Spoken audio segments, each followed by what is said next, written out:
Hello friends, तर चला बघूया आज मी फ्लिपकार्टवरून काय मागवलेलं आहे. तर मी आज रेड कलरचा ड्रेस मागवलेला आहे.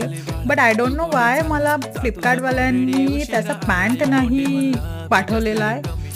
मला हा ड्रेस फार आवडला त्यामुळे मी हा ठेवून घेतला. हा स्लीवलेस ड्रेस आहे आणि दिसायला फार सुंदर दिसतो. याच्यासोबत मी रेड कलरची लॅगिन किंवा पॅन्ट वापरू शकते.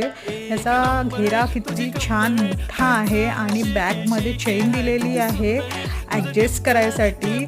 फार सुंदर असा ड्रेस आहे हा. तर चला बघूया कसा दिसतो हा माझ्यावर.